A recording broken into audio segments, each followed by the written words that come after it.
समझ नहीं आ रहा अपने सैलरी इंक्रीमेंट का क्या करूं। बेटा इतना क्या सोच रहा है? अपने म्यूचुअल फंड्स के एसआईपी का टॉप अप करा ले। This is the right time.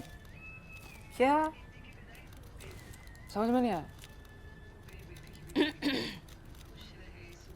बेटा इतना क्या सोच रहा है?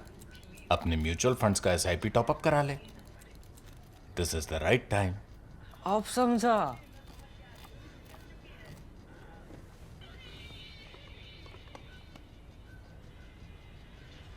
Mutual fund investments are subject to market risks. Read all scheme related documents carefully. We have had an entire day of hurdles, the top level hurdles led by the Prime Minister himself after the terrible outrage in Pahalgam. And the first few actions are now coming out or are being announced after the meeting of the Cabinet Committee on Security. Now, there are some things which are normal when India and Pakistan have a big issue, particularly when India has a big issue.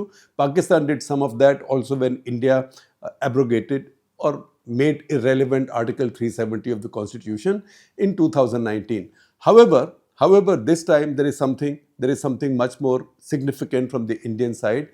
Besides reducing the diplomatic presence further on both sides, closing of the Atari Wagah checkpost for movement of people across the border, the disallowance of the SARC visa for Pakistanis, and also declaration of military diplomats as persona non grata. What it means is the same thing will happen on the Pakistani side as well. Indian military diplomats will also come back. But the most important thing there is, and that is something we should now see while remembering the speech that Pakistani Army Chief Asim Munir made just a week ago. He said Kashmir hamari Shah Rag hai. Kashmir is the juggler of Pakistan. And why did he say juggler? That's because the most important rivers that flow into Pakistan, that is the Indus, Jhelum and Chenab.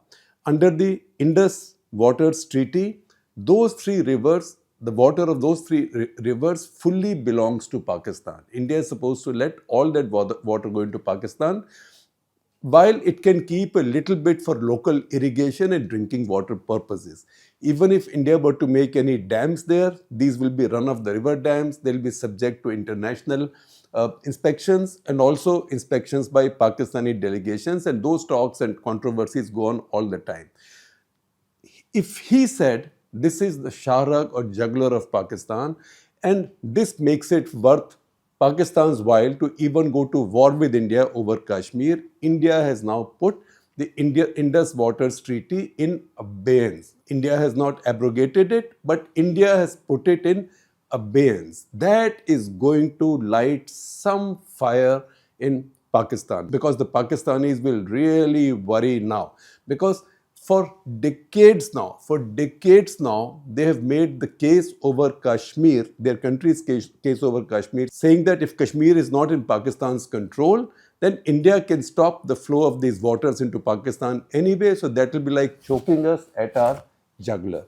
That is the action India has taken right now. Now, more of this will unfold as hours pass and as days pass, because this is not the end, and it's not as if every action that's to be taken, particularly if it's military action, will be announced beforehand. So we will keep track of what action unfolds as we go along. However, to understand the current situation, we need to also know some of the basics better. And those basics about the essential nature of Pakistani society, polity, the Pakistani military, and also the level of Islamization. That is where I am taking you in this episode of Karta Klata. As we watch and track that situation, we are doing this in New Delhi, sitting in our newsroom, but we also have a bunch of people right there at Pahalgam. We have Snehesh Alex Philip, who you know well, our defense editor. We have Sajid Ali Mir, who heads our video section in Delhi. He also happens to be from Kashmir, from Pulwama, not far away. Also, Praveen Jain, our photo editor, all of them are on the ground in Pahalgam. You will see their reports, and we will be tracking it very closely from Delhi. However, as we track this, we have to understand some basics. And those basics is what this episode of Karta Clutter is all about. Let me take you back to February 2019, the attack in Pulwama, the bombing in Pulwama. That is when I had written a national interest article, which basically said that suicidal Pakistan should know Modi may not be scared of its nuclear button. And that article, that national interest had a visual, a lead visual. Please see it on your screens. It will now come up on your screens. See, this is a general with a gun to his head. And what does that caricature tell us? That caricature itself tells us the story of the mind of the Pakistani military, because that starts with something that Steve Cohen, he used to say that the Pakistani army's way of negotiating with the world is by putting the gun to its own head, which is either you give me what I want or I will pull the trigger and mess up this place. You may not like what comes out. Something like that. That was the suicidal way of negotiation. And I had said after Pulwama that Pakistan may have pulled that trigger, because Modi will now demonstrate, most likely, that he is not deterred by the Pakistani nukes. Also, that nuclear deterrence does not belong to one side. It's not as if just one side can use the nukes as deterrent and carry on under that umbrella. The other side can also call your bluff, and that is how last time after Pulwama, Pakistan's nuclear bluff was called. This has come up 6 years after Pulwama. Post-Pulwama action, Balakot, probably brought us 6 years of respite from really major attacks. Outside of Kashmir, anywhere in India, and even within Kashmir, they remained within a certain limit. There was nothing spectacular. This, however, changes the picture entirely.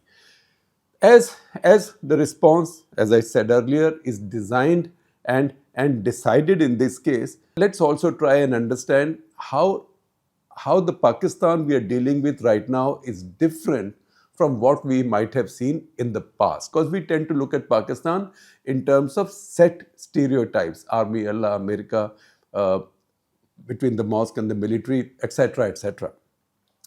However, one thing we know very well about Pakistan, that it is a military-run state. That military is sometimes in control openly, sometimes it's controlling things from behind the scenes.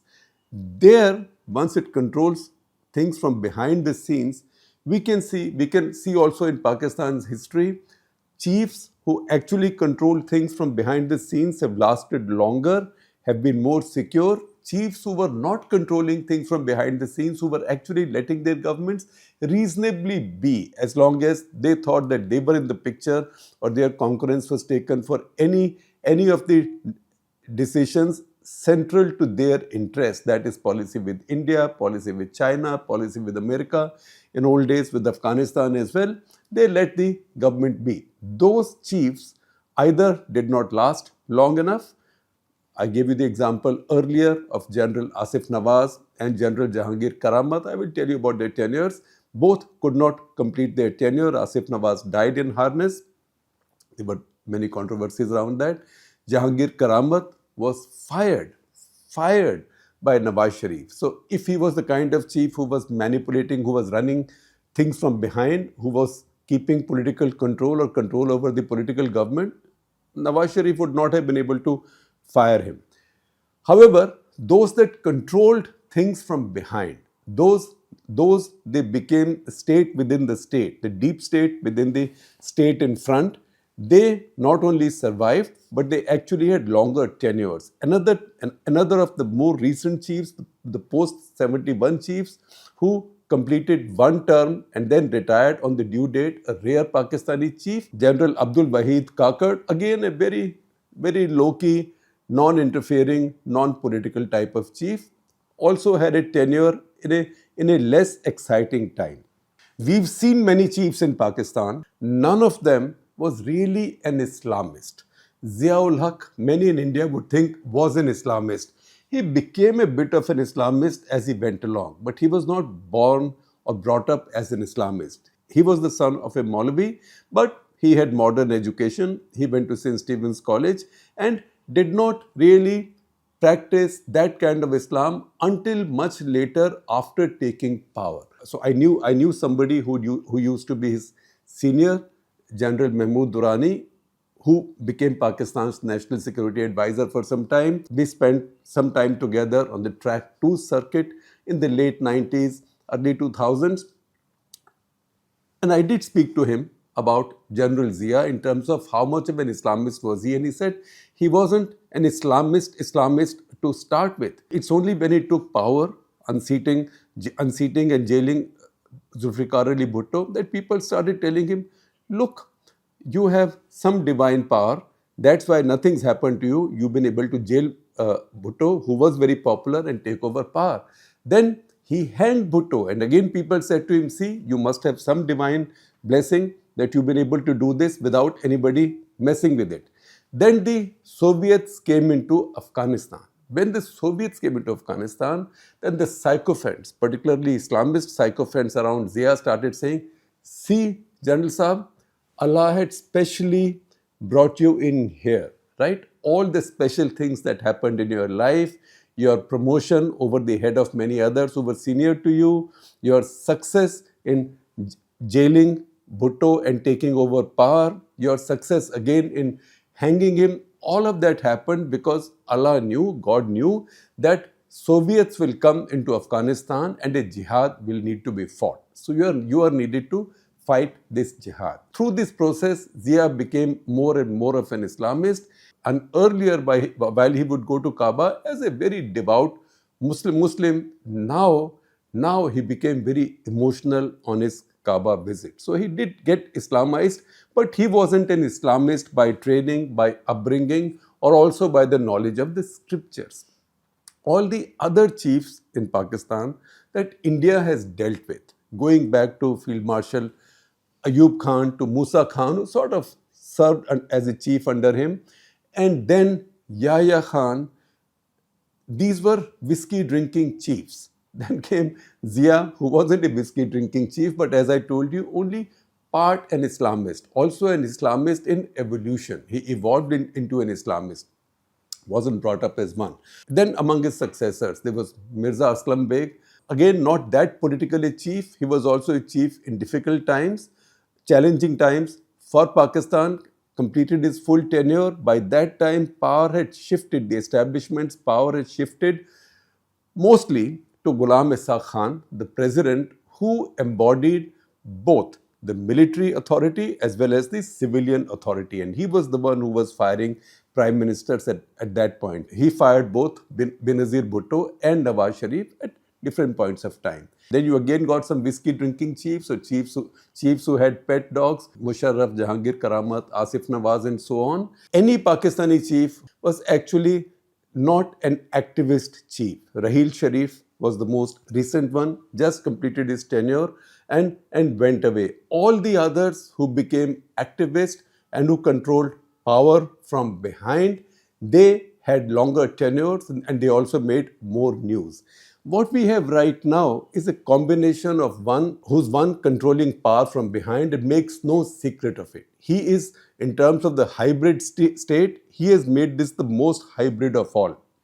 Earlier, power was shared between the military and the elected government. Now the elected government is just a face. Even the country's economy now, or the foreign investments coming into Pakistan, are now supervised by a committee of which the army chief is a key member. This chief now, Asim Munir, who we heard last week in that infamous rant where he poured scorn on Hindus in a manner that I've never seen a serving Pakistani army chief, in fact not even a retired army chief, do. He is the man who's also a true Islamist. He is the most in control chief in the hybrid system. He's also the first Islamist because he's Hafiz Quran, which means he's memorized the Quran. His father was a Maulvi in a mosque, the mosque of Dheri Hasanabad near Rawalpindi, and he keeps dropping verses from the Quran in every speech of his. In fact, he builds and drafts in his mind every speech around verses from the Quran. So that is the combination we have now got. Now, how does this work in Pakistan and how different it is from India, I can just show you with numbers. Since independence, initially both India and Pakistan had British army chiefs. In fact, at that point, they were called commanders-in-chief. If you take the British out, then since independence, Pakistan has got 15 chiefs, 1-5. That is including the period before 1971. Only 15 chiefs. You could say 17, but 2 of these were British, so we are not counting the British. 15 Pakistani chiefs. India, on the other hand, has had 31 chiefs, 31 Indian chiefs, including 2 that were commanders-in-chief. So, kahan 15 chiefs, kahan 31 chiefs. The difference is, in India, the chief serves his tenure is over. This happened even with General Manekshaw. He retired as a general. On the last day of his service, he retired and went home as a veteran. In Pakistan, such things don't happen. So this comparison of 31 chiefs on one side, on India's side, and 15 on Pakistan's side. And these 15 Pakistani chiefs also include the poor, I don't want to say infamous, the poor General Gul Hassan, who served all of 74 days. I said infamous because of the context. He took over on 20th of December 1971 after Pakistani army's surrender in the east and Yahya Khan's unceremonious departure, and he then served till 3rd of March 1972. That tells you the essential difference not just between the two armies and their ethos, but also the essential nature of two societies and two polities. On top of this now, we have somebody holding that position who's already guaranteed himself at least a 5-year tenure compared to the usual 3 years because he had these constitutional changes carried out. And who knows, he can give himself extensions forever as Musharraf. Musharraf was chief for more than 9 years. Just after him, Kayani took over. He was chief for 6 years. Then Qamar Javed Bajwa, he was chief for 6 years. So people can carry on and on and on. And even before that, Ayub Khan, chief for 7 years, 284 days.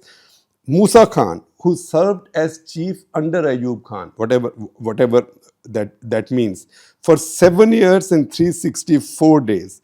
Yahya Khan himself, 5 years and 53 days. It took him to lose a war to India, to lose his job, or God knows he would have carried on for how long. There is one more factoid which I must mention to you before I conclude this, that any Pakistani leader, either the chief in power or an elected prime minister, as was the case with Nawaz Sharif in 1999, who waged war with India, ended up losing his job and usually going out in disgrace. And it happened with Nawaz Sharif as well, although he did not launch that war, but he was not able to control his army, Musharraf in that case, from launching that war in Kargil. We need to note that it is this chief, the Islamist Quran-citing Asim Munir, who just last week grandly declared that Kashmir is our jugular vein. ये हमारी शारग है. Something that 3 of his predecessors had not talked about. They had been generally calm about this. Now that he's done it, and India has thrown the gauntlet at him by putting the Indus Waters Treaty in abeyance. And it is this chief we are looking at who, within a week of his Hindus and Muslims are different, Hindus and Muslims are 2 different nations, Kashmir is our jugular vein, that speech now sees India raising a question on the same issue which he calls his sharak or jugular vein. And that's how India has designed its immediate payback to him.